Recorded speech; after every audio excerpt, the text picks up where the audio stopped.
Thank you for joining us again for the Yetis Without Borders podcast. My name is Patrick Saxon. I am joined again by Zach and Tim. What's up? Yeah, it has been a while since we've done a podcast, guys. How's things? Oh, you know. Yeah. Couch is still pretty comfy over here. Is it? I don't Whatever. It's kind of scratchy. Yeah, it's like a 1980s couch, like 100%. Yeah, when I'm sitting on it, the way my arms are, below my sleeve, above my elbow, is touching the couch, and it gets me very itchy. Yeah, it's fucking weird. Yeah, I'd like to call out this couch publicly. Yeah, that's fair. I mean, I wouldn't start beef with the couch. It could probably take you. Well, beef has been started. It's holding you up right now. It is. It doesn't have to. It's supporting me. Thanks, couch. Well, so we are here to talk about 2011's The Darkest Hour. I actually thought the movie came out later than that. But, yeah, that's what I agree. I thought it... And I thought it came out way earlier than that. I'd like to jump right in by suggesting I have no recollection as to why I decided to watch this movie in the first place. I know why I did.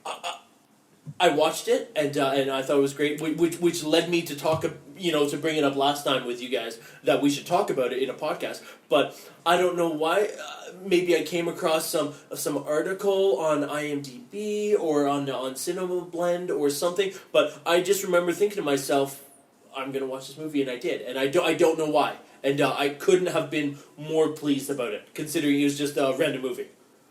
It's again with my bar being set very low. I thought it was awesome. Maybe a little less than awesome the second time, because the punches that it threw weren't as surprising. But I'm a fan. I enjoyed this movie. I thought it was really good.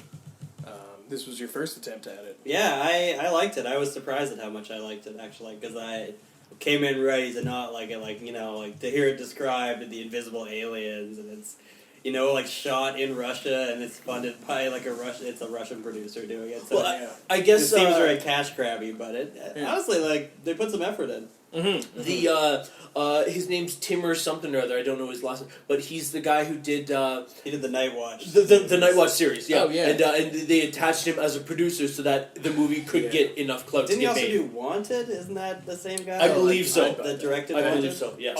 As soon as you said those movies, I was like, oh, it's because they're almost the same fucking movie. Yes. Night Watch was super cool. Actually, I have that somewhere. I've never watched it. I tried one time, and I just it's the night where I was ready to go to sleep. Weird. I feel if you watch a movie super, super high, you'd probably think it was amazing. But if you're not, you're just like, what the fuck is going on? It seemed a bit scattershot. Yeah. From when I was like... Yeah, basically. The books were really good. There's 4 of the books, and they only made 2 movies, which is unfortunate. Okay, so to summarize the movie, long story short, some dudes are in Russia. They're trying to sell a party app, where the app will take you to where the hottest scenes in whatever town you are is at. And they get shafted by a Swedish businessman, and they are told that you're in Russia, bitch. This is what happens in Russia. Then they end up going to one of the hot scenes, and some pure energy aliens attack, and they are going to mine the earth for the electricity conducting minerals. Yeah, that's totally weird. I've jumped. Yeah, but that's essentially, and then they fight the aliens. That's the plot line is pretty basic. It's a survivalist movie. Totally. I first watched this movie because I love Emil Hirsch. I also do, and it wouldn't surprise me if that's why I watched it. And I even feel like this is an extension of his cool character in The Girl Next Door. Like, I feel like his kind of cool, sort of detached, sort of, nonchalant, carefree kind of vibe. He definitely had it in this movie, despite being stuck in Russia with potentially the entire world being dead. Yeah. He was crazily nonchalant. The movie you just talked about, Girl Next Door. That's the one.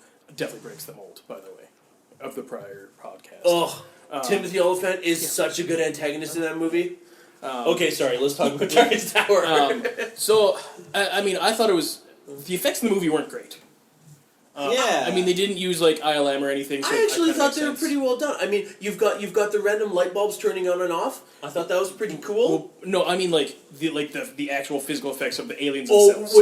Yeah, So this would be a two-part answer. Then initially, when you just see the lights going on off, and you see the shimmer of something changing your actual view, that was really well done. But cool. you were correct when they actually figured a way to break through the alien's armor. It does look pretty shitty. I'm not gonna lie. Yeah, I agree. I watched it on YouTube, so on a smaller screen, it didn't matter as much. Like I like the it all on design YouTube, of really? the yeah. Oh, it was shit. reversed, so whenever there was a text message, I had to pause it and like really read because all the rough. text was backwards. Rough. But it only happened twice. The first time I was like, oh, it's just a text from mom, and then at the end, when she had a different text, I'm like, okay, I better read this one. Yeah, I understand that. But yeah, like just the effects of the aliens themselves.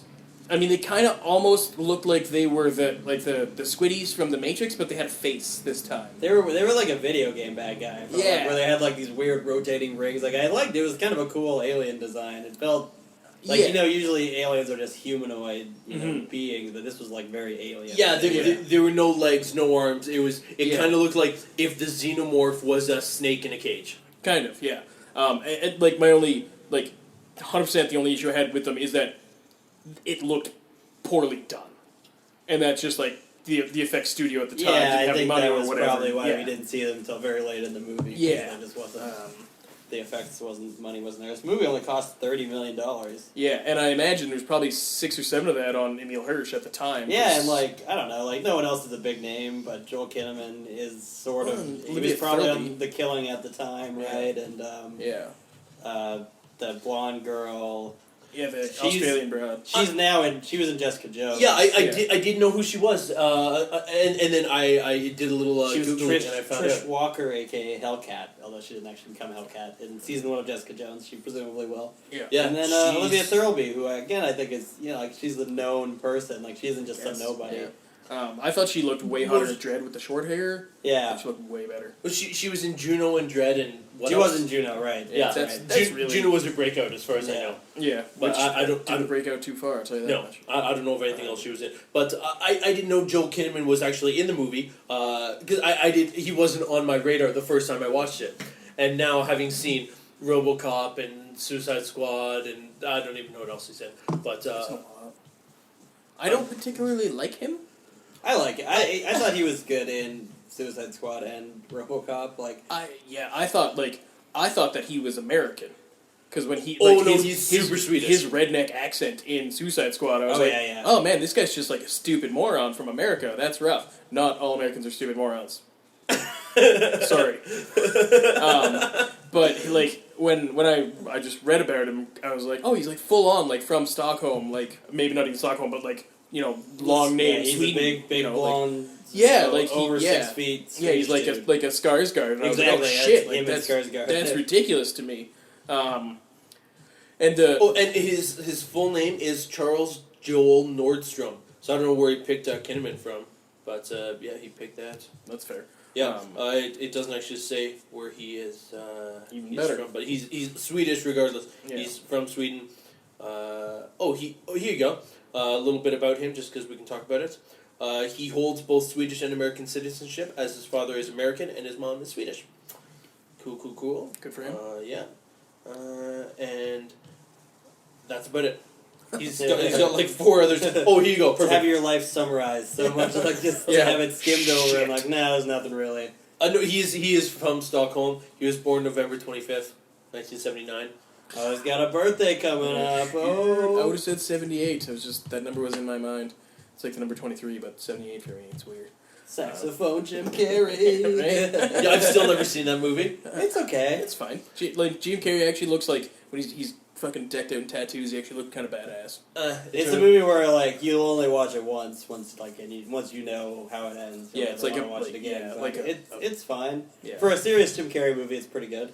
Mhm. Eternal Sunshine. I guess there's a lot of good series. It's not as good as Eternal Sunshine or The Truman Show. But I think all of his series movies are good. Yeah. Same with Adam Majestic Sandler. was really good. Yeah, and even Charlie Kaufman was pretty good. Or Man on the Moon, sorry. Men on the Moon, yeah. yeah. I think all movies that are serious with him, Sandler, and Will Ferrell are done like really, really well. I actually disagree with the Sandler ones. I think, like, what's the one where I Am Mine? No, that's... Damn it. What you think? I know which one you're thinking of. Sorry, I Am Mine is the Pearl Jam song that was used in the movie. It's him Rain and Don Over Cheadle. Me. That's Rain the- Over Me. Yeah, I thought he was just Adam Sandler, and he's quirky Adam Sandler, but put comedic quirky Adam Sandler in a serious movie, and I thought it didn't work well for me. I full on cried at the end of I the only saw that movie once and I enjoyed it. That's the one where his family like died in 9/11. Yeah, right? yeah, I full on, like 100%. I full on just cried in that movie when That's he's a talking weird about like. his kids at Should the look end. up that tag on IMDb one time. Just like 9/11 movies. Like there's that. Oh, it's gotta be 1,000. Oh my god, what's the guy from Twilight? Robert Pattinson. Mhm. He's in a movie called Remember Me, which is just like a rom-com, and then at the end of the movie, he just randomly dies in 9/11. Like, Oh, yeah. well, that's fucking depressing. I feel like the weird subgenre of movies that were like the twist is like, oh, and you didn't know it happened on 9/11, and this. If I can do a throwback to our last podcast, Serendipity, the Twin Towers were in Serendipity. They had to digitally remove they them. pulled a Spider-Man one. Yep. Oh, really? I didn't know that. Yeah, it was filmed before September 11th, and then when it got released, they had to remove the Twin Towers because it was no longer factually accurate, and obviously was still I a guess touchy I subject. guess it was 2001 Yeah. that it was Yeah. filmed because, yeah. Yeah, and it I was graduated in like 2002. Yeah. you know as ridiculous as this is, New York was absolutely character in that movie. You know, and New York's character in every movie. Oh, I know. That's my point. And yeah, there were scenes where the Twin Towers would have been in it, so they had to yank them out last second. Interesting. Did they show like a big dust pot? No, sorry. Just part of what I liked about Darkest Hour actually was how Russian it was. Like it was sort of gave it a Yeah. unique Oh, twist. And man. it's like you don't really see a movie that's set in Russia and is about Russian Yeah. people. Okay, so it was let's cool. Anything else to say about Joel Kinnaman? I thought he played a good. He was greaseball. He didn't Kinda have, greaseball, He wasn't yeah. really a character. Yeah, and of I course like that he had sort of an arc though. Like I like he had the dynamic change at the end And where having the run at the end where he was like the good guy. Yeah, That's what yeah. I like. Actually, I liked his. I think he's a good actor. I liked his scene where he was like, I haven't you seen know, it in a while. you think you're gonna be brave, but then in those moments you react. that was a great And he was scene. okay. I kind of missed because like again I was watching it on my phone. I was sort of doing the dishes and stuff that I watched. well, Was like so his girlfriend kind of died, right? Like that's so what they it were, was. they were running out the side. I of the don't even bar. think it was his girlfriend. I think it was just a girl he was with. Random skank. Yeah, like his girl that he Yeah, was with. they're Did he running- kind of push her or something? No, they're Or- running outside of the bar. He She runs out- faster than her because he's a Oh. Swedish model man. No, she runs out the door first, and then he runs out after and sees her, and then they see a thing, and he runs back inside. She's not fast enough, and he closes the door, and then she dies. Oh, okay, all right. Yeah, because I was like, I got the gist of it. I was like, Yeah. I didn't actually see specifically what. I was like, I'm not fucking going back. And like- Oh, yeah, understandable. Like I Olivia understand. Thirlby, like talk about just a total stab to Joel Kinnaman. She's like, "Oh well, I guess you know what kind of a man you are," and then he That was totally, the other one, wasn't it? That wasn't the I don't one? remember. Okay. whatever. Um, But the Well, he was saying something about making smart choices, and he's like, "Oh, we see what kind of smart choices you make." Yeah. his response could not have been any better. Like he totally shot down her stab, and No, he was like he. I like that he was like took responsibility. And he Yeah, was like, and and straight up, like, what's he gonna do? Like, they're fucking invisible aliens that literally turn people into dust. I wouldn't just be like, oh, I'll save you somehow. Like, by the power of love, you will be saved. I like that he redeemed it because he's the guy. We mentioned it already, but they come with this app where it's you're like a teen traveling around Europe, and it's going to show you where all the hot spots are. Yeah, Like yeah. I guess other people in Russia, like locals, would tag places that were like hot spots, and then you would go there. Probably places to get raped. Which I like. Honestly, I don't know if this was at the time, but that is like essentially that's what Google Maps will do that now. So it's at least Yeah. an idea that seems like it makes sense. Yeah. And what I thought was funny is that Emil Hirsch's friend is definitely the guy from The Social Network, right? Yeah, Max yeah, Gagella. yeah, So absolutely. Twice he didn't learn his lesson. Yeah, He- that's rough, guys. He's had a If tough you'd life. invented Facebook, you'd be the inventor of Facebook. Yeah, basically. well, I put him in the same category as Joe Norton. I don't know if you know who Joe Norton is, but he's an actor who was in Terminator 2, and he invented Skynet, and then he's now going to be Cyborg's dad in the new Justice League movie. He should have learned after Skynet, don't fuck with computers. But no, he's going to make the same mistake again. I just thought that was funny though. Like we're again gonna have him make this like like this would have even game would have been changing. way after Social Network too. yeah. Social Network was in 2007, if I recall correctly. I don't think it's that late Shit. I'm on it right now. because that would be before Dark Knight, and that's definitely not true. Yeah, Dark Knight was 2009, right? I think it's 8. Is it? Okay. Same year as Whoa, Iron Man. 2010. Sorry, dudes.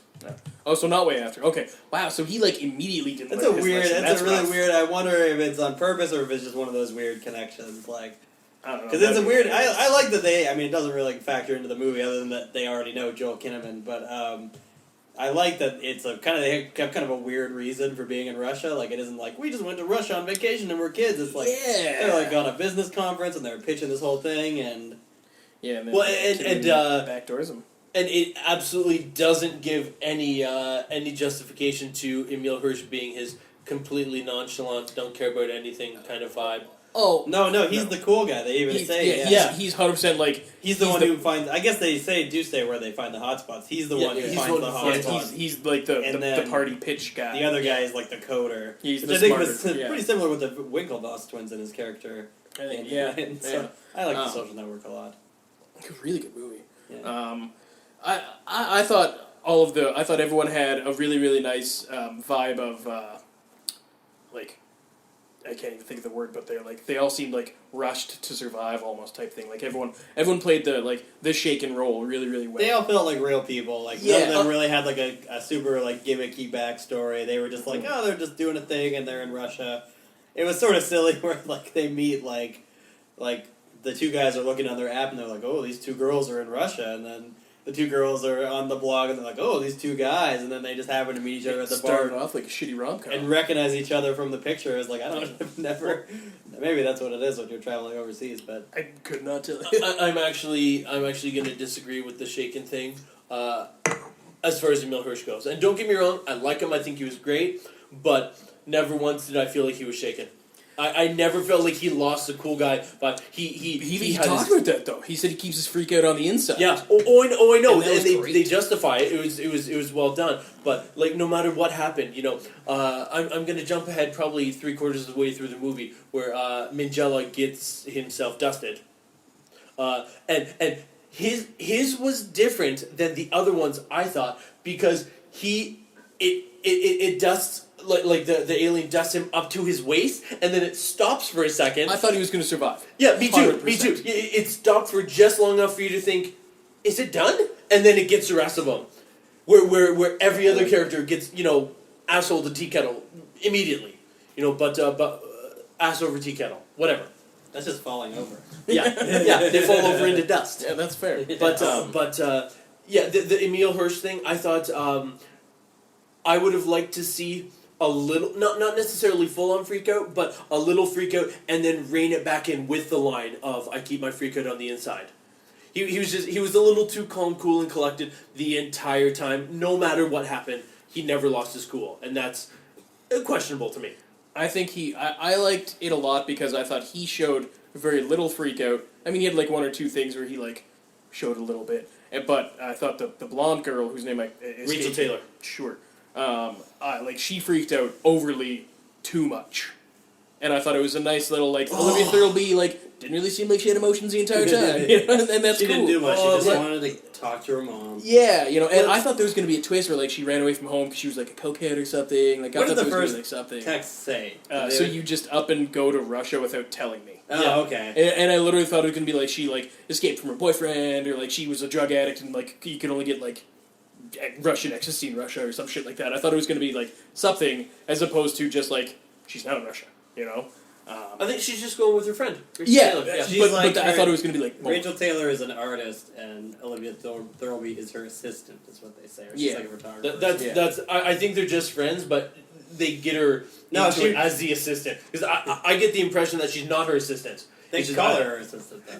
Yeah, but This is just your fan fiction. damn it! No, it's Oh my God. that whole exchange. I felt like Rachel Taylor called her the assistant just because that's what got her over there. I think they're just friends. I mean, I think that they were friends, and then Rachel Taylor had the job and said, "Why don't you be my assistant?" That's like I'm going to Russia. You can come with if you're my assistant in air quotes. I think she was her assistant in this. Whatever, man. Could go either. I don't know. You're giving it a whole backstory that never comes up. Yes, I mean, so was I with the phone. I was hoping something was going to happen, but No, for sure. I mean, I thought it was done really well. That there was Obviously, they have a bit of a strained relationship there. yeah. Well, if we can talk about Blondie McAussieson, Rachel Taylor, her active choice to not go with the rest of On the glass table part? team, the glass table part. I don't understand the motivation behind it because throughout the whole movie she's following along, and they have clearly proven that they may not know exactly what's going to happen at every turn, but they're surviving. Then out of nowhere, Rachel Taylor just decides, you know what, fuck it, I'm going to do my own thing now, and it's going to get me killed. And I thought that was a little bit thin. I don't know. It's just like that's the survival movie, right? As one person gets Oh, pushed yeah, too of far. course. The only way it could have been, And she was the better one if she who was black. and she was panicking. She'd only be getting more and more panicky. So She was at like peak freak out. Obviously, before she died, she had peak freak out. And see that doesn't make sense to me though, because they've gone through the trials and tribulations that they have, but they've ended up at this Faraday cage. The Russian dude, Mr. Sergey. Faraday is a scientist. I don't know. I'm sure you know that, but I don't. But I don't care. Faraday is a scientist. Couldn't care less. Anyways, Mr. Sergey is a Russian guy. He invents a cage that within the apartment that controls the electrical fluctuations so that the aliens can't, or the electrical monsters, whatever they are, can't get inside. But at that point, they now have a safe spot, and they have the time to plan. We have to get from A to B. We have to go to this sub. I think that was her thinking, though, that it was like, there's a monster coming. I'm not going to just run to a closet. There's a safe spot a couple floors up. Fuck you, I'm going to the safe spot, I think that was her thinking, was like, fuck, no, there's this place where I know 100% I'm going to be fine. Yeah, and she didn't really know the Russian girl at the time whose name is Zvezda? Vika. Oh, Vika, right.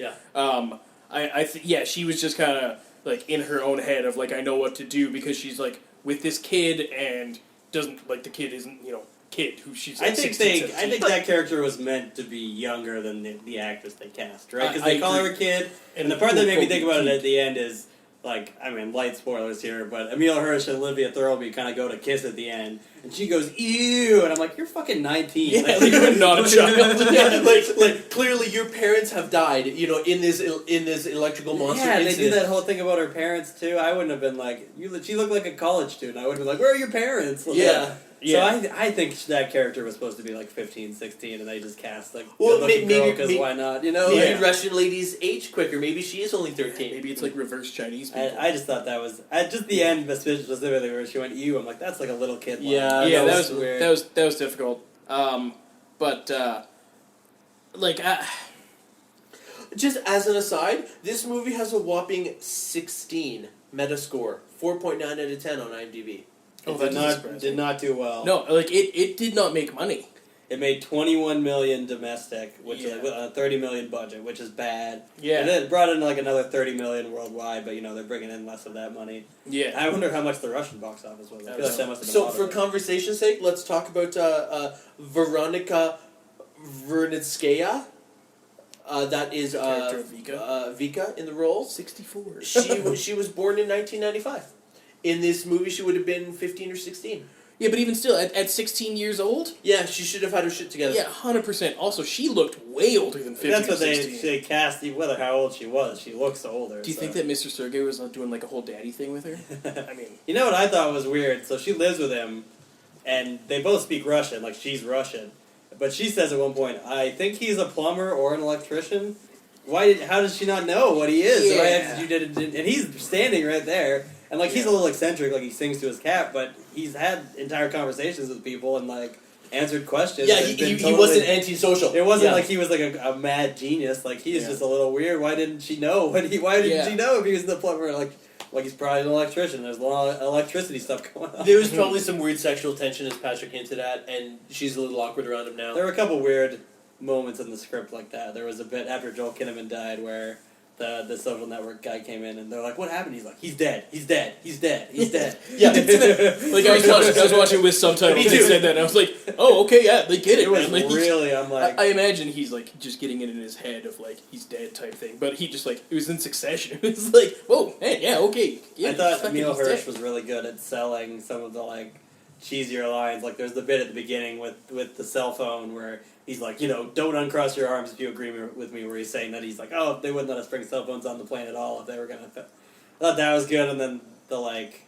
At the end, where he's like, how are you so calm? And he's just like, I guess I'm just more used to fucking up than you are. Yeah. There were a couple, like, good lines in the movie, like... I thought, and I mean, for a movie that had next to zero comic relief, I thought they could have had like a little tiny bit. Like, no, that's probably one of the bigger complaints, and probably what would keep me from liking it as much a second time is that there isn't really a lot of personality to the movie or the characters. Like Emil Hirsch probably gets the most, or he doesn't really get jokes, but he's a little more. You get to know him a little better, whereas everyone else is just like, oh my god. I like there's like the scene that hit me immediately was where they get into that weird Russian department store mall thing that they have. I think it's just a mall.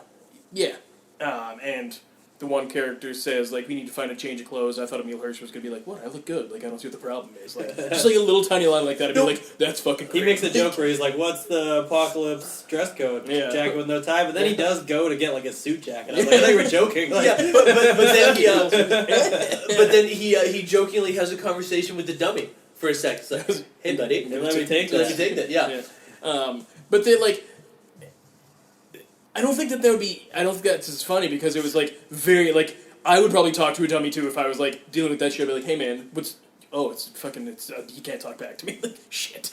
They didn't, if they had have added more elements of comedy, even just from him, like, I know that any of the other characters, outside of the semi-comedic, freaking out of Joel Kinnaman, because he was fucking up and down. They sort of play him. You think he's gonna be like a Burke, like a villain. But I thought he was gonna like offer to pay the aliens money. Exactly, that's what it is. It's like I'm gonna catch one for research. But he ends up kind of redeeming himself, where he does have his moment where he like saves the two boys' lives, and he like kind of sacrifices himself for the alien. He doesn't run, which I liked. It was like, and they didn't really, they didn't have a point where they were like, oh. He did it. He did the opposite of what he said before. They just, they left us to figure that out. It was a nice little moment. So how could they even get comedy into it? I mean, I thought the characters were shaped enough that making one of them comedic wouldn't have worked.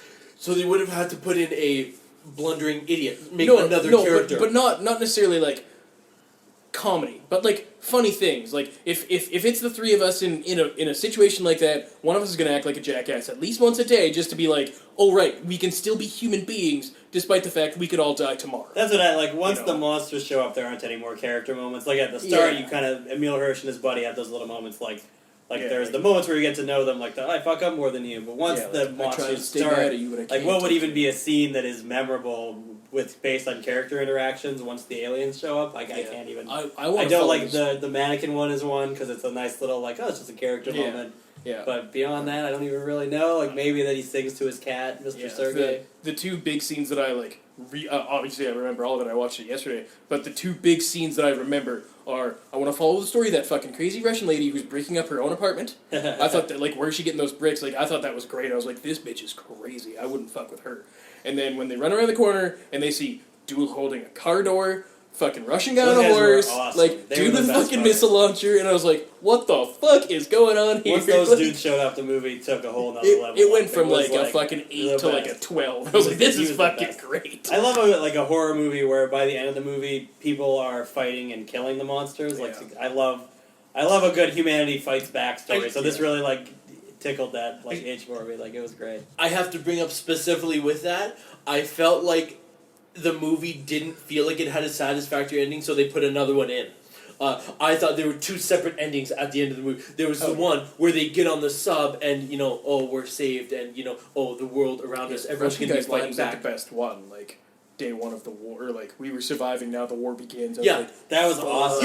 Yeah, so then the movie should end there because, they've sussed out that the humans are going to fight back, they figured it out, everything's great. That is pretty much where the movie ends, when they have that conversation. They had another scene. No, when they have that conversation, they've already saved Olivia Thirlby. No, there's another scene after that. Oh, where they're in the bunker and they're and they're reading they took down a tower. Yeah. That was terrible. They should have left it at that. That should have been a deleted scene. Because when Emil Hirsch goes, this is how it starts. It's so not dramatic. Yeah. He's just stroking his chin and he goes, this is how it starts. Yeah. He's non-bearded chin is a 35-year-old man. This is it is funny that him and Olivia Thirlby are in the command center. It's like the two 20-year-olds are running the war. I mean, he's full on isn't his name Sean Connor? Isn't he John Connor from I don't know what Terminator? his last name is. It's definitely Sean. Yeah, if it's Sean Connor, I'll fucking shit myself.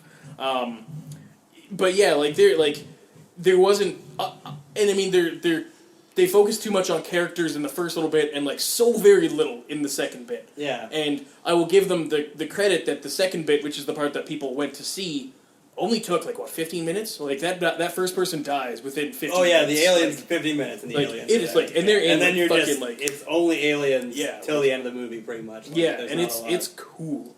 There's one or two scenes where you'll see people like. They filmed like full on in Russia, so in the background you'll see someone like walking across a balcony, and That's they're, like, funny. clearly supposed to be dead, but whatever. As an aside, his name is Sean. They don't give any. Damn, I might have just made that up, but it sounded really good. Sean Connor. Yeah, Come with me, if you want to live. yeah. I thought this movie was super fun. I enjoyed again all the characters, and maybe it's just a personal thing for me. Whereas if I'm in a scenario like that, I'm gonna make a pass at a girl just so she'll shut me down, type thing. Like something stupid's gonna happen, where I would want, like you gotta break the tension, and there's no tension. I mean, there's a scene when they're in the little bunker, which is just a supply room for the bar, and Joel Kinnaman and the other male are like screaming at each other, and they're fucking yelling at each other, and like Max Minchella, sure. Actually, I think it was even Emil Hirsch. maybe. But they're like fucking going at each other, and no one walks in and says like seriously, like fucking knock it off. You know, like they don't. There's nothing there. Of, like, can't we all just get along? Well, that's just a simple line like that. I'd have been like, okay, cool. Like they're still people. You know. Yeah, I thought the escalation at the beginning was a little bit misplaced. You know, them being in they're in a food storage area in the bar, so they've got supplies. So it's not like they're running out. Just like a prep area. Yeah, there's no need for them to freak out outside of the the aspect of the aliens are outside killing everybody. But it seems like the escalation went from 0 to category 5 really quickly in the cutscene. Because how long were they there? Just a couple days, right?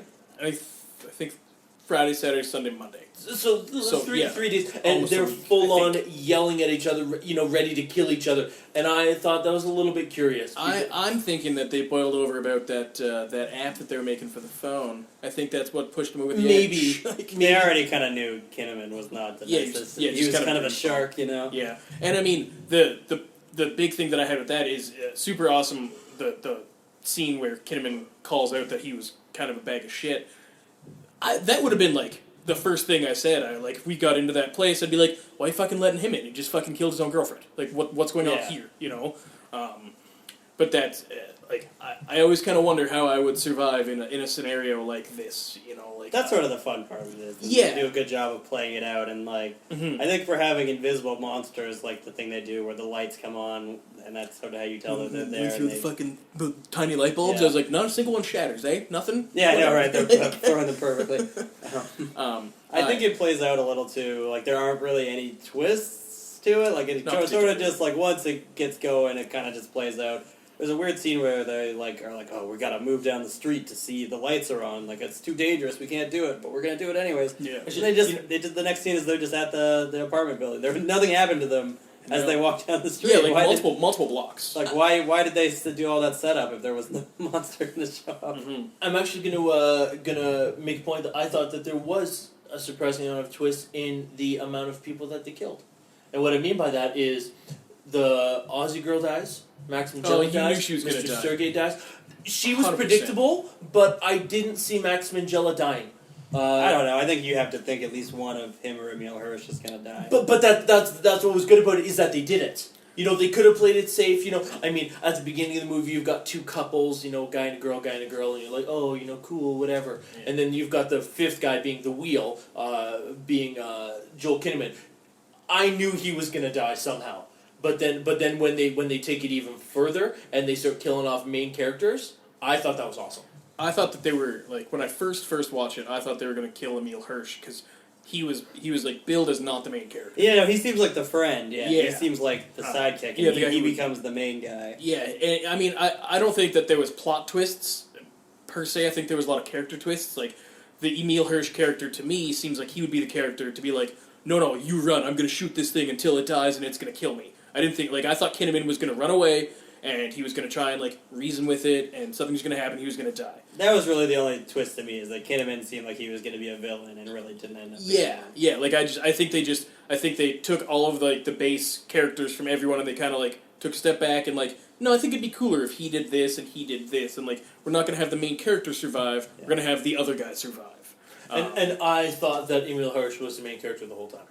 I just from like watching the trailers and stuff from back in the day, I'm under the like I seem to recall that they didn't put him as the main character. I mean, he obviously gets a little more. I can't even say as I think he gets more focused than the other guy. He just survives longer, so Yeah, the he movie just- ends up becoming about him. Yeah, he just But seems for a like while, he's a smarter he guy. isn't even carrying the microwave gun for like it's Max is carrying it. Yeah. Or whatever the fuck his character. What's his character's name? Steve? I don't even remember. I don't know. Facebook. Yeah, Yeah. yeah. But like it was really entertaining. I enjoyed the four Russian His guys. character's name is Ben. There's Sean Ben. Sean and Ben. Sean, Ben, Natalie, Ann, and Joel Kinnaman was Skylar.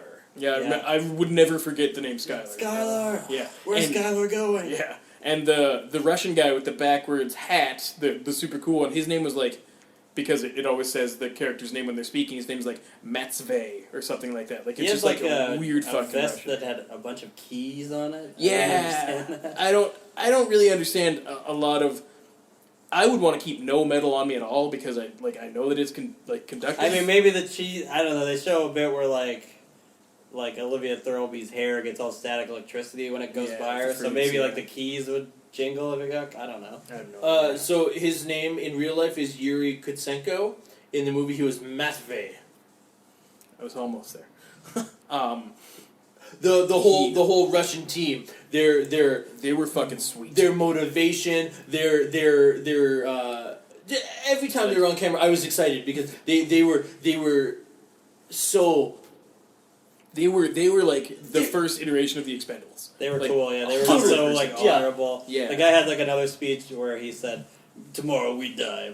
Today we kill at least one of the enemy." And I was like, "That's so cool." Yeah, yeah, fucking just- Oh, they're so badass. Yeah, like they could have put in like Dolph Lundgren in there. They could have put on any of those characters. I like that it just looked like real Russian dudes. I was like, I believe that this is what would happen in Russia. 100%. Like I they like would it when fuck they them were- up. Yeah, and you, Welcome to Russia. you can imagine the day to day from Friday to Monday, where it's like on Friday, we don't have dinner.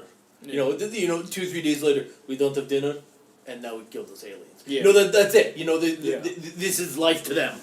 You know, it's they're not weirded out, and at no point when they're on screen do I feel like they were overwhelmed by it. They're just like, okay, fuck it, I'm gonna pick up the car door. He's gonna get on the horse. We're gonna be Russian heroes. Yeah, and the car door was just amazing to me. And like, where do you get that fucking horse? Like, you're in. I know, you're in and the horse fucking, almost like, got hit with Moscow. a missile, and I was like, this is why you shouldn't be on a horse. Right? 100%. Yeah, but he looks so majestic. He did. I liked that it wasn't.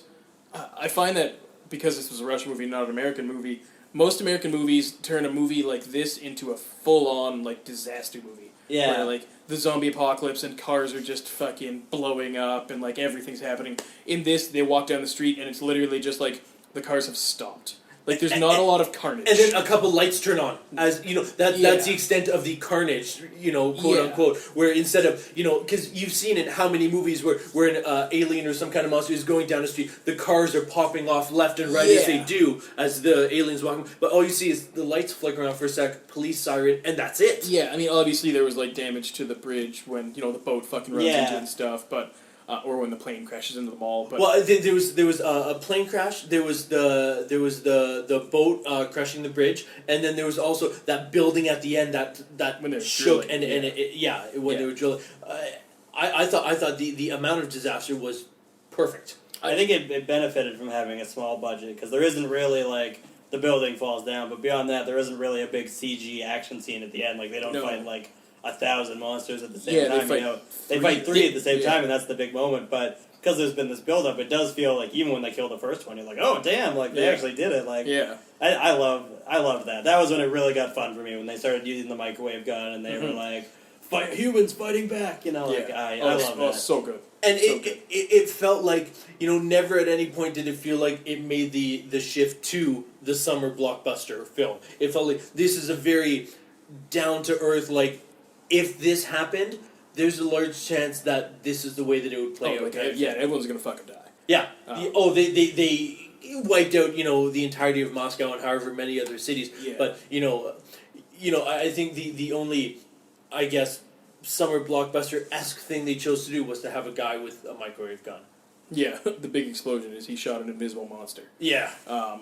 And that was a big thing for me because I mean you see like even I obviously I equate it to the remake of Dawn of the Dead. It came out a significant amount before this, and I think that to me is almost the pinnacle of new disaster type zombie monster movies because it's just like 15 people in a fucking mall and there's still a lot of comedy in it, but the disasters that happen, like you see all the disasters that are happening in this movie and there's explosions fucking everywhere. Yeah. And they've proven hundreds of times over that if the world were to end, like you would just take your foot off the gas and you wouldn't like your car would blow up. It would just like slow down with every other car and it would just like that would be it. And I thought that was super cool. I think that was probably my favorite thing was like all of the background of the movie where basically everything was the exact same except covered in a fine layer of human dust. Yeah, exactly. It hadn't been that fucking long, creepy. so it wasn't like things were fogged down, but it did. It felt like the apocalypse. I agree. Dawn of the Dead's probably a good one where it is sort of like we're only focusing on the small group, but you do feel the sense of this larger disaster. You feel without really seeing it very much. Yeah. Well, were this to be a summer blockbuster, I could have seen it turning into a horror-type movie. But because it was made with the budget that it was and done in the way that it was, when you've got a scene in Tiananmen Square where... Tiananmen Square's in China. That's totally... The Red Square. Is that what it's called? Yeah, Sorry, it's probably not actually the Red Square. I don't know if you can film there, but it's probably close enough. Okay, but a Red Square type place where there's nothing except for a dog and a cop car. You know...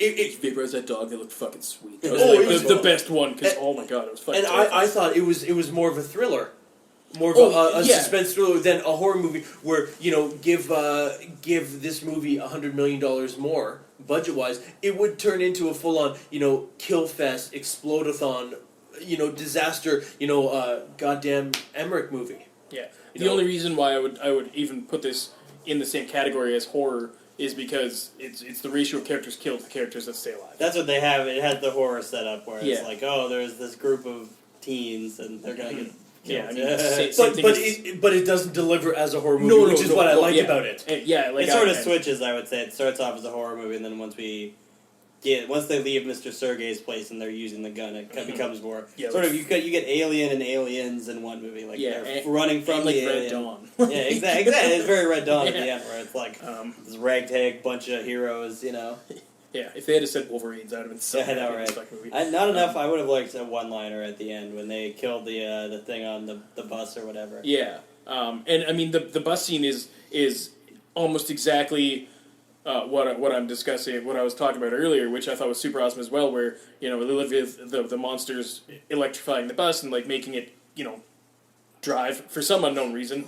Yeah, I know, and right? It didn't. That made no sense. Electricity to me. is the same as gasoline. Is that what it is? Yeah. It was connected. It was connected it to had things. the two poles But- connected to the electrical. Oh, I wires. didn't. Okay, I didn't even. Yeah. See. Yeah, it would Yeah. work then. I would think. I was just confused as to why it was doing it. Like it closed the doors. Why don't you just like electrify him and kill him? Whatever. That doesn't matter. I thought it was cool that she was like swerving and doing this, and they kill the monster by throwing a rock at it, like That's part what of its okay, own shield. I wanted to ask that. So Okay. it's a piece of the monster, right? It's they have like a force field that makes them invisible as far as I'm Oh, so it aware. is a piece. Why did it kill it? I don't understand. I assume the point hit it in the head. I'm why not wasn't sure. that enough? I don't know. I'm not sure. And did it actually kill it, or did it just stop? Oh, no, it it fucking- full on it- killed it it. blew It killed up, it. for Yeah, sure. it was like Um, as if it had been shot by bullets. Like Yeah, I've seen it before. I'm just as I'm assuming. It Probably gave- looking way too far into this. Gave it they're a like, concussion, and yeah, they're it like- allowed it to feel human feelings. I would say that it either he full on like point to the skull like it exploded type thing, or kind of like Independence Day where the inner workings of the creatures themselves are a lot more frail, and the outer workings is what keeps them alive. Yeah. So like any sort of physical damage to it would probably have killed it. It seemed I as think- if there had been a scene cut that was Probably, like, if yeah. they touch themselves, then Yeah, it didn't yeah. make a lick of sense. No, not at all. And then she swerves the bus, and then it just like it dies, and the electricity dies, and it just like slows down and like hits a chain conveniently like right where everyone else is, but it just like, and that's it. And I was like, oh, okay, cool. Like, it didn't, like, she didn't cash in anything, she didn't do anything. They're Like, like, we whatever. can't afford that. We're on a real bus. Yeah, and that was awesome. Yeah, the bus has a run to do in an hour, so let's get this scene done. Yeah. I think I've seen this movie, like, probably 3 or 4 times now, and I enjoy it every time. I don't want to say less every time. I went into it the first time and I was like, this movie's gonna be a little weird, and I thought it was like a 7.5, and it's consistently like a 7.5 for me. Like, it's not great, but it's certainly not awful. So I went into it, like, I know at the time it got critically panned and it barely made any money. So Yeah. going into it with, like, lowered expectations, I was like, this is good. It's a pretty smart movie. Like, it takes an alien invasion pretty seriously, and I think it feels sort of accurate. And I think one thing I really like about it is the characters are all smart. Like, there's a lot of, like, logic jumps in the movie, but they all seem like educated guesses, you know? Like, you can kind of see how characters are piecing things together. Yeah. Like, I like that Mr. Sergei had realized that the characters were, or that the, aliens were electricity-based and that he could hide himself that way and that maybe he could make a weapon to disrupt them. And I love a good, like, the montage. It's not really a montage, but they have the scene on the sub where they're, like, they make a new gun and they, like, are figuring out, like, we supercharge it. And it was fun. It felt like, I like when movies take their monsters seriously and, like, they're beatable. I like a monster that isn't just invincible and, like, can't be destroyed. I think that's boring sometimes. I wholeheartedly agree. If the creature's larger than life, how's it going to lose? Yeah. And then they find the one flaw in it. And they find the one flaw in this, but it's not, like, a giant, like, thing. Like, you can tell that also there's, like, thousands of them. Like, That's exactly. It isn't like, we send out a signal, they're all going to explode. It's like, no, we found out a way to kill them, and it's still hard. But yeah, and I mean, yeah. Like you said, the Russian guy's line where it's like, today the extermination ends, and the war begins was so cool. Like, that was, like... so well. And even the scene where they find the water truck, and they're like, make sure, like, wait for them to get out of the water, like, it'll connect all of them together. Oh, that was cool, yeah, and I was like, exactly. fuck, that's just awesome. Like, I love people doing clever things. And even the Russian guy who was, like, questioning him, like, he's not the smartest guy. He's like, is that actually going to work? And he's like, yeah, it is. Like, that's science. Like, what do you want from me? I thought it was done super well, and the characters were all pretty smart. Outside of the Rachel Taylor. Yep.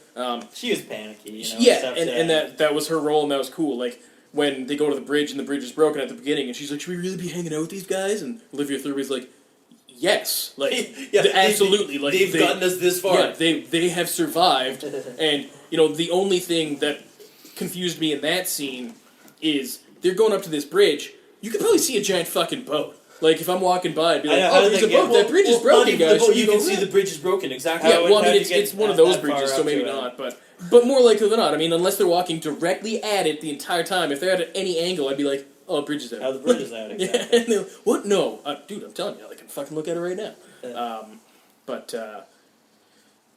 all right there? I'm good, thanks. Okay. I enjoyed Emil Hirsch. I think he's a really good actor. I think he gets downplayed a lot in life, and I think that's I think he's the better version of Shia the Beef.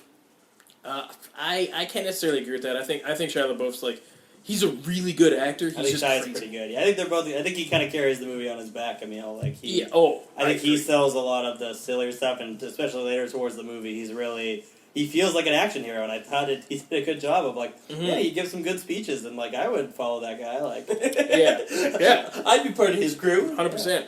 I mean, you can't compare him and Shia LaBeouf at all. It doesn't really. I don't work. know. They both came onto my radar kind of around the same time.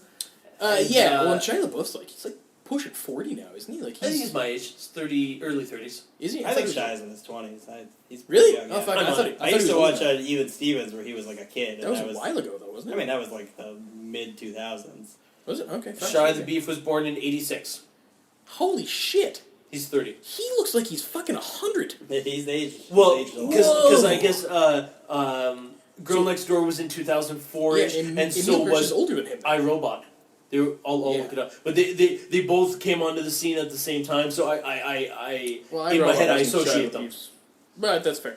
But Shia the Beef, he also did Holes, the Disney movie, and Even Stevens. I never saw Even Stevens. Shia LaBeouf has done a lot. Both of which were Disney, so I think Holes was sort of continuing the Disney brand. Emil Hirsch was born in 85. He's a year older. Oh, okay. So they are very much in the. I'm doing nothing with my life. Fuck. Fuck. Get your shit together, bro. I just like Shia LaBeouf has like proven himself to be like an amazing actor. He puts so much effort into all of his roles, and I think that's a whole different scenario where I'm sure Emil Hirsch does, but like As an aside with Emil Hirsch, did you know he spent 3 months training to skateboard and surf for Lords of Dogtown? yeah, absolutely. That's one of my favorite movies. There you go. It's fucking great. That is a good movie. Oh, super good. Heath. It's a Heath movie. Yeah, it is. Oh, we're going to talk about Heath in our third podcast coming up. No, we're not. We're not. Well, we might, but we're doing a whole podcast on it. Like, We're actually doing a full podcast. I will pick Dark Knight. What do they call that? The Dark Knight trilogy? No, just the Dark Knight, just the one. I can do any of them without. I just easily off the dome. I don't. That's Yeah, what no, I don't even have to see watch them again. I'll I'll just talk do it about it. fucking right now. Yeah. But like Emil Hirsch is I think he's a really good actor, and he's been in some really, really good movies. Because I mean, Lords of Dogtown was critically acclaimed, but it didn't make a lot of money.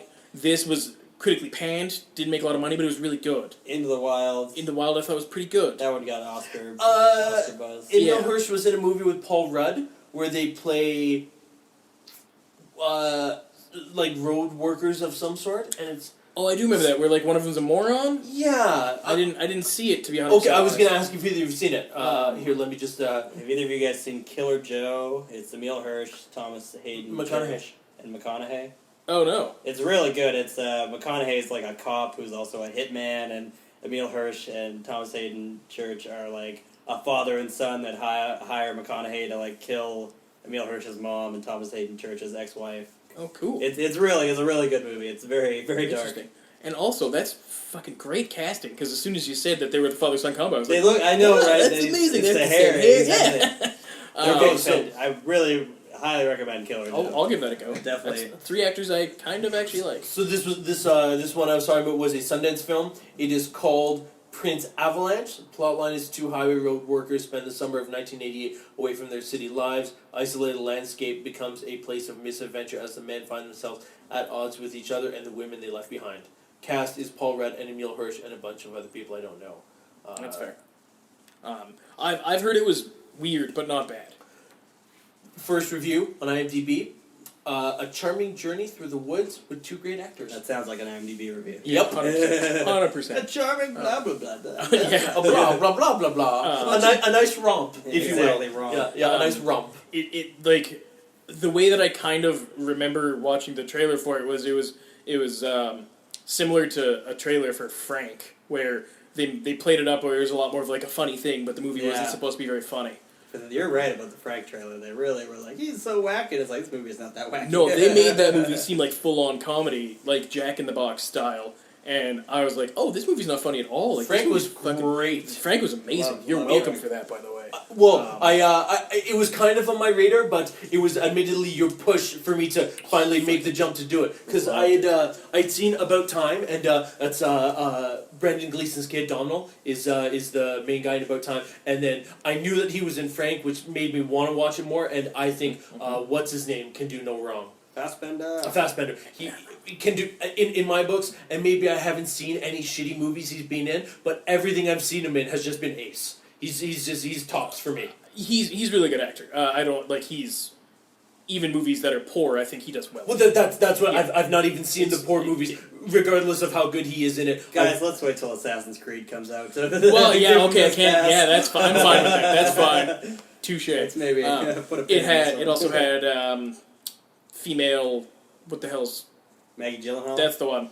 Rachel I think herself. yeah. I think they're the same person. Like I really I like do. Maggie Gyllenhaal. I like Jake Gyllenhaal. I like Jake Gyllenhaal a lot more since I like have grown up. When I first saw him, I was like, this guy's fucking stupid.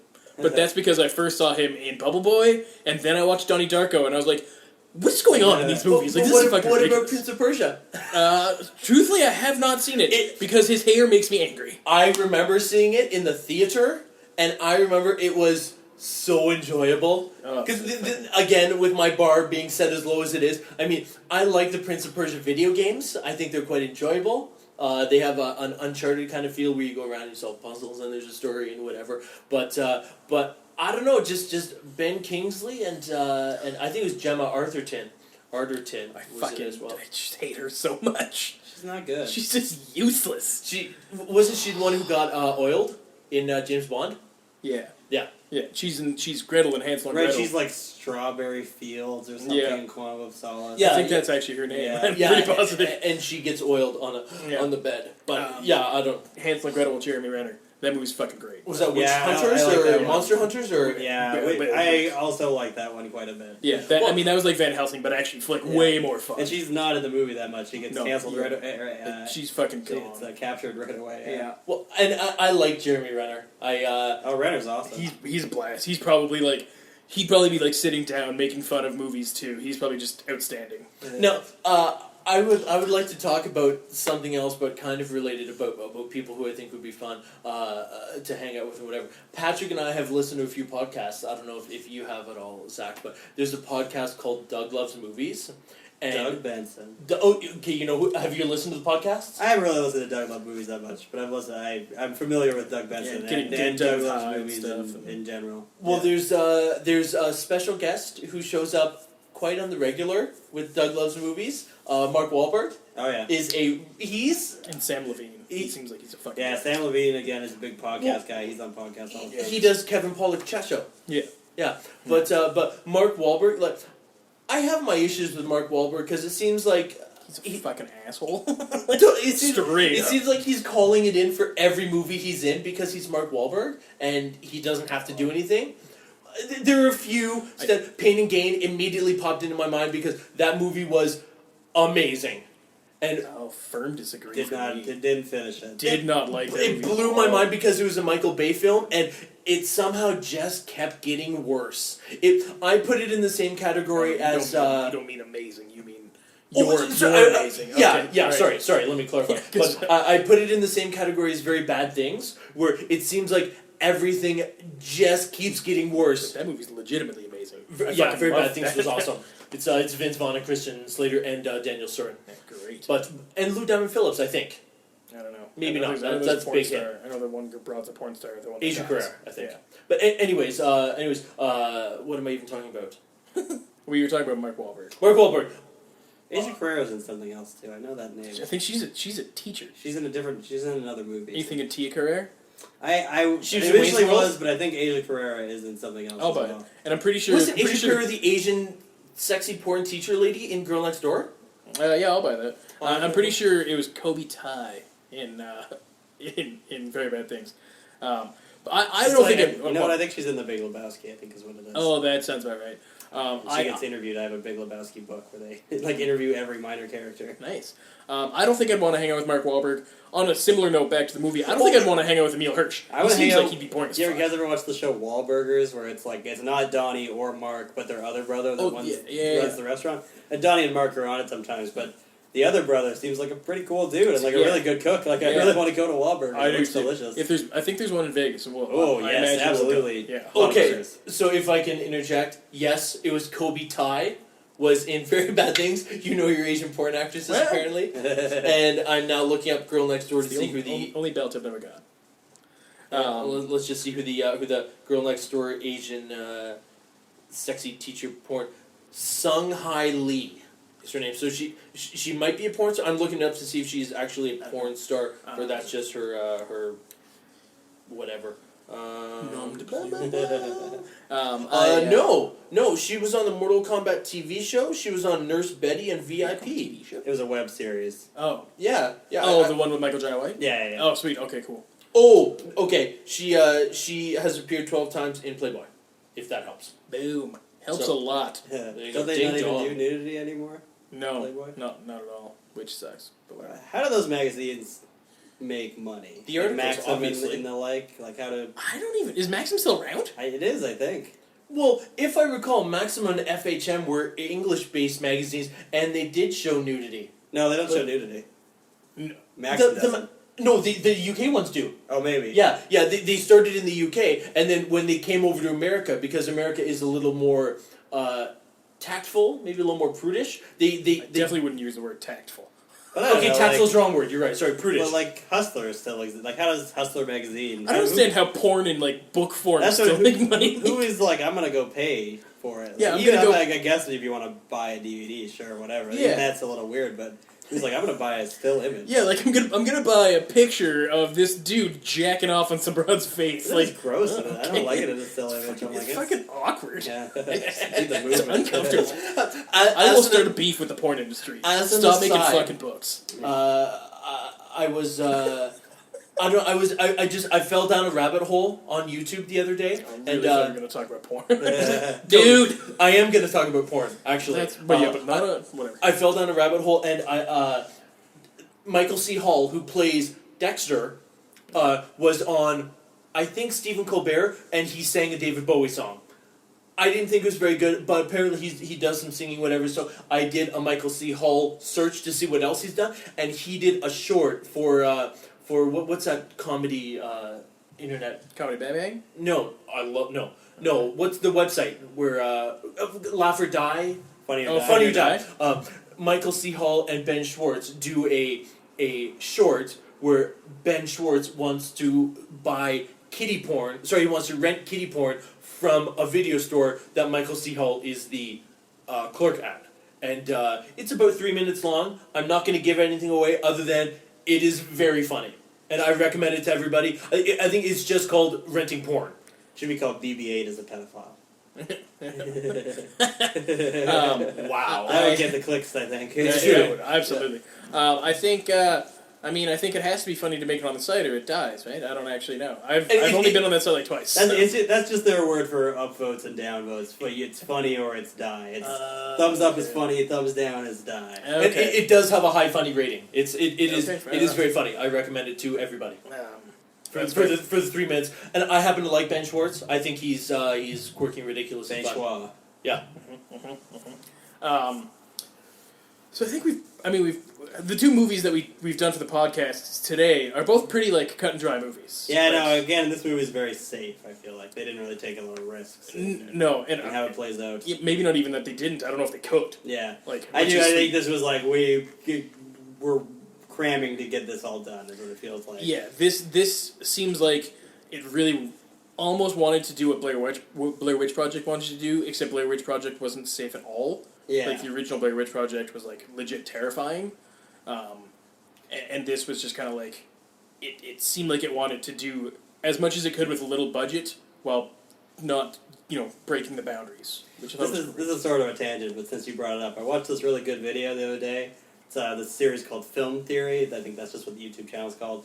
It was all about the original Blair Witch and how it is not actually about the Blair Witch, but about the two guys taking the girl into the woods to murder her, and like kind of lays it all out that they're the ones who lose the map and they're the ones who are leading her around, and like maybe they set up this whole thing. Like I guess there's things if you read her diary that she used to date one of the guys, and it was like pretty convincing. I was like, this is actually like an interesting take on the movie. fucking look Well, that for up. conversation's sake, did you guys read or hear about the Grease theory? Came out on the internet, I think, last week.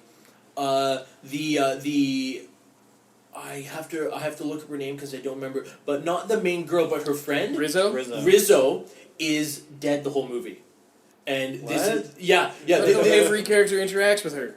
It's her own personal hell. She's in a coma, and it's all a dream thing. It's some Holy shit. super kooky I'm theory. fucking looking that Yeah, up later. yeah, That sounds great. Yeah, it gets super kooky, and there's some God. points that that relate to the movie that make it sound almost plausible. I- I think the writer of Grease shot it down immediately, but it's still kind of awesome. I never thought I would see someone looking deeper into Grease. Yeah. Than for like Yeah. Danny Zuko clearly just wants to rape her. Like, that's it.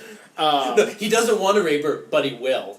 Probably. Yeah. He's clearly gay. There's no question in my Well, mind. he's Travolta clearly gay. plays him, yeah. Yeah, oh, man. I gotta fucking look. I want to look up both of those things now. So Yeah, I got Grease Theory and Film Theory. Yeah, Film Theory, Blair Witch. I think it's his newest video. Okay, and if it's a video on YouTube, I'm just like looking that up because I love stuff like that. I think Yeah. it's great. It was really good. I Well, mean, and there was another one while we're at it about Raiders of the Lost Ark where any theory about that is wrong. I don't even know about. I mean, it basically says that Marion wouldn't have gotten involved at all and be put in any trouble whatsoever if it weren't for Indiana Jones. It's his fault that she got in because had he have not gone to see her, then she wouldn't have been involved, and they wouldn't have found the thing. Well, so no, Indiana Jones. No, is- she had the thing, and the Germans were looking for her. Yeah, they showed up at they her weren't place. looking for her at all. They followed Indy. No, because he comes from America. Yeah, and They're they like, didn't come hey, from we want America. to talk to you about your dad. Yeah, because her dad worked for them. Dr. Ravenwood worked for them.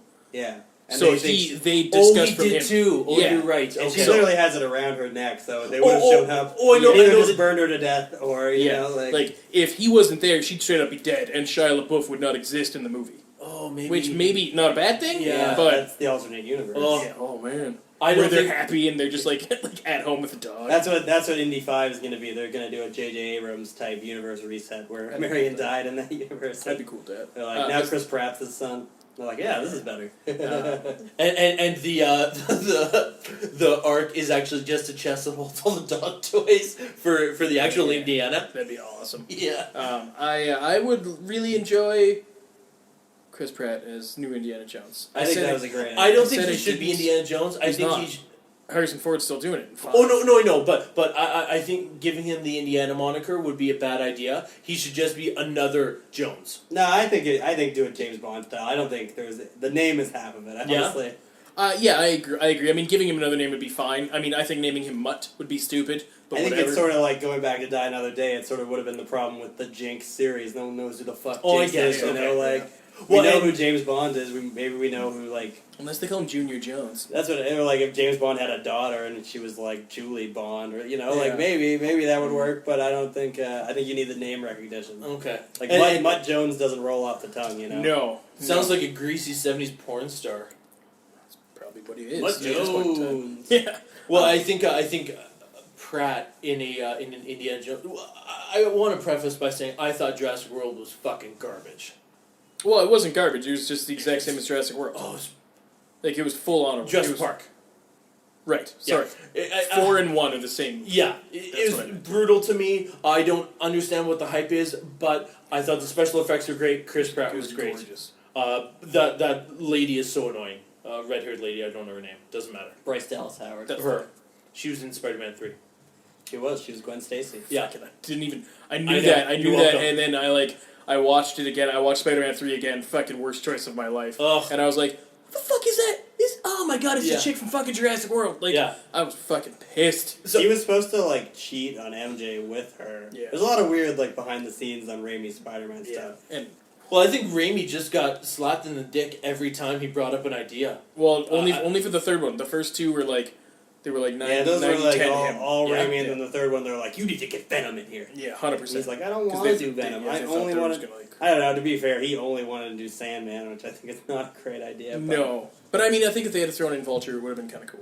Yeah, I don't know. There's a whole the whole synopsis for the fourth one is pretty much out now, where Yeah. like it was going to be the Vulture and his daughter, who was Felicia Hardy, and then at the end of the movie she was starting as the Vulturess, like his kind of like henchman, and then she ends up turning against her father and becoming the Black Cat, and the Vulture buys the Daily Bugle, and J. Jonah Jameson has this whole subplot about being retired, and Peter cheats on MJ with Felicia Hardy, and they get divorced, which is like.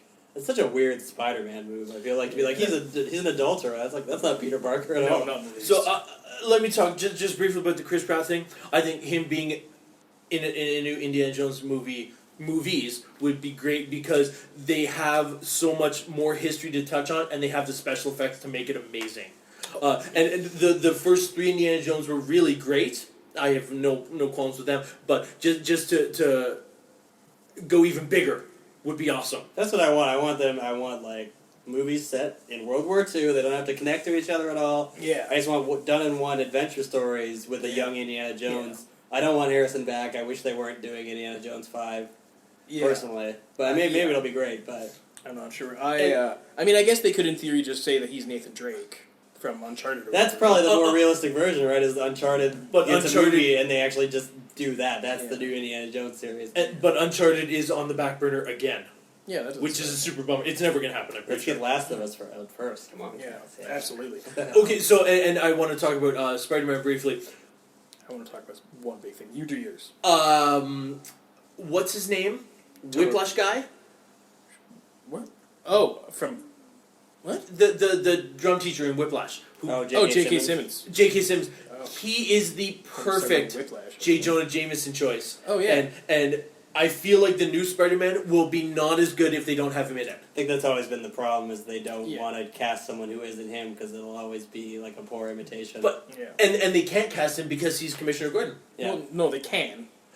No, like scheduling conflict. I'm not talking about not wanting to or anything. No, but he's actually he's tied up in. I always wonder if like you're signed on for 10 DC or Marvel movies if there's a clause where you can't be in the other companies. You know, That'd be kind of sweet. I could see that being the case. Yeah, I could too. And there's been a little crossover, right? Like there's people who've done both, but An abundance, actually. Yeah. I have a whole thing on it. Personal thing for me, for fucking Tobey Maguire to first off get Kirsten Dunst, and then want to cheat on her with Bryce Dallas Howard makes me so angry because Tobey Maguire's a bag of shit, and Kirsten Dunst is like my dream woman. You have such a bone for her. Yeah, because she's awesome, and Tobey Maguire would drop the ball on that, and she shouldn't take him back.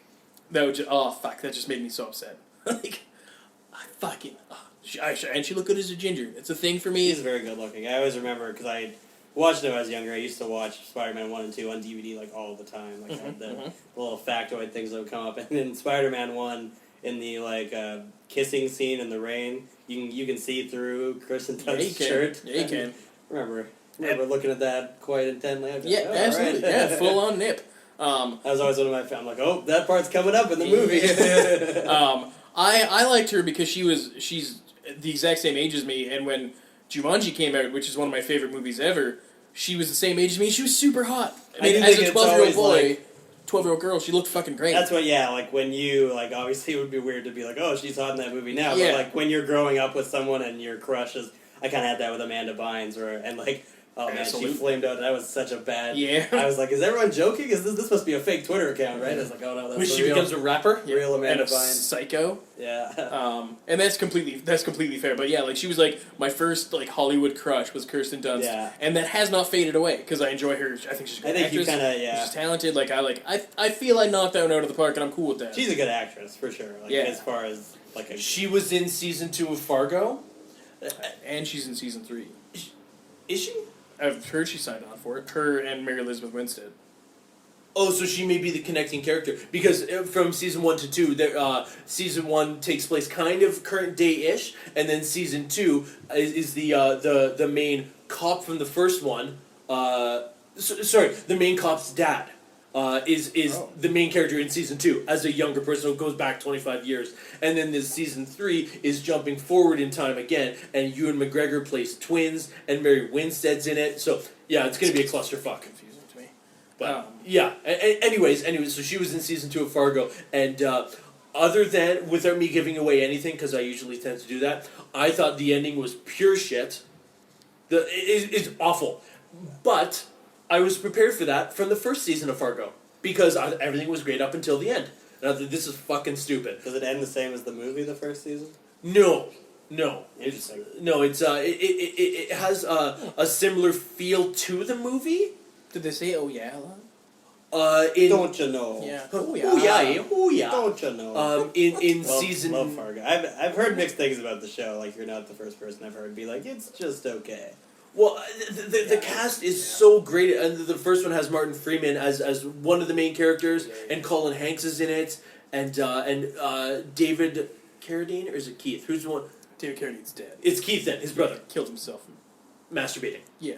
Yeah, hung himself. And I think the ladyboy was involved. No. AE autoerotic asphyxiation. Oh no, I know that, but I thought there was No, he was just jerking off. Yeah, I thought he was okay. flying solo. Oh, perfect. Okay, and mad respect. Anyways, One way to go, right? yeah. So Flatlining. and the second season has I have to think who all's in it. It's got Kirsten Dunst. It's got. Do you remember the large, dumb blonde guy who ends up being part of the drug dealing business in Breaking Bad in the later seasons? Oh, like Todd? Todd. I've never seen it. He's a young blonde guy, and Todd was in it. He plays again a dullard in it. But Todd Hitler, that's what. That's his name? No, that was like Oh. he is part of a group of neo Nazis, but he was just. Oh, yeah, yeah, and then what's his? I don't even remember his name, but the guy from Burn Notice. Oh, the main character? Yeah. Michael Oh, Weston, I think. Yeah, Is from it Brendos, yeah. Donovan or something? Michael Donovan? I'll buy that. I wish we had something like that we could just use the internet on to look up names. I wish we that had exists, something though. called the internet. That'd be amazing. Fuck. Anyways, the cast in both season 1 and 2 were fantastic, but the last episode of both seasons was stupid as shit. So I'm prepared to watch season 3 for the enjoyable ride all the way up to the final episode, which is inevitably going to suck ass. It seems like to me, like just from watching the movie, making a TV show of it seems like it would kind of end like Twin Peaks, where just like they're in this stupid town and nothing fucking happens. No, there's some plot twists. Well, there's a lot of plot twists in Twin Well, Peaks, true. like way more than there should have been. But I mean, like the end of Twin Peaks, like nothing fucking happens. Like the last line of the movie is like, "You make really good pie here in Twin Peaks" or some shit like that. Like it's really bad. Well, Fargo isn't in Fargo, North Dakota. Oh. The TV show it's based off the same idea as the Fargo movie, where there's an extraordinary crime and then the situation that happens surrounding it. I thought it was the exact same crime. Isn't he still Absolutely a not. used car salesman who murders his wife? No, Oh, interesting. Interesting. no. I It's, thought Billy Bob was essentially like the Steve Buscemi character. oh, sorry, Billy Bob's in the first one as well. Billy Bob's a hitman. I forgot about him. And actually, while we're at it, so is Dennis from Always Sunny in Philadelphia. He's in it for a couple episodes. Glenn Howerton. Howard, Yeah. yeah. But in season 1, Martin Freeman plays a vacation travel agent guy who ends up killing his wife accidentally Wow. in a heated moment, and then Heated moment stabs her 13 times. no, I say that actually makes me less interested in seeing it now that I know it's not really Yeah. even like Fargo the TV show. I think he plunks her in the head with a ball peen hammer, and the hammer gets stuck in her head. Oh, you and know he what? I kills her. have seen that bit where he kills her. Yeah, You're yeah, right. and he's just holding the hammer, and then in a very low key scene, just kind of bloop, and he just bonks her in the head, and she's dead. And then it goes from there. There's some other stuff involved. Weird. Oliver Platt's in the first season. I did know that actually. Yeah. The Oliver Platt finds the briefcase of money that Steve Buscemi buried in the movie. Oh. Yeah, and that's the only relation to the movie in the first season. And then the second season is the main character's dad from the first season, so on and so forth. But it's just more to do with a general crime that happens, and then the shit that goes quirky surrounding it. So Did you guys hear that John Turturro might be directing a movie that's about his character from The Big Lebowski? Like apparently What? he had written a solo script and had gotten the Coens' permission to maybe make this movie, and he's doing it now, and his character's name in it is Jesus, whatever his God, character. that would be amazing. Which I'm like, oh, that's amazing. I'm That's- so into that. That's pretty badass. Good for him that he's just that into Jesus, Yeah. which was a great character. I love The Big Lebowski. I don't love it as much as other people, but it was pretty good. I'm not gonna lie, I may have seen it once. That's about it. That's fair. One of my faves. It's pretty good. So I mean, we've been not talking about the movie for about 37 minutes now. Perfect. So I guess we can probably sign off on the movie. Final thoughts? Yeah, full final thoughts of the movie. I would say give it a go. It's super entertaining if you give it a chance. Yeah, if you haven't seen it, watch it. I would say it's fun. You're going to be pleasantly surprised, I think, because I remember this movie just being like, "Oh, that looks terrible. Yeah. Why would anyone see that?" But it's pretty good. Yeah, and full on YouTube. Yeah, exactly. You can watch it for free, and it's backwards, but it's pretty good quality. I thought it was safe, but John Cusack was in it, so that's pretty good for me. Yeah, that's fair. Yeah. That's fair. That's a Alright. different movie. John Cusack wasn't in this one. Yeah. Well played, sir. So yeah, Soft from my we'll sign off on this one, and we'll talk to you guys later. Have yourselves a good day. Serendipity. Does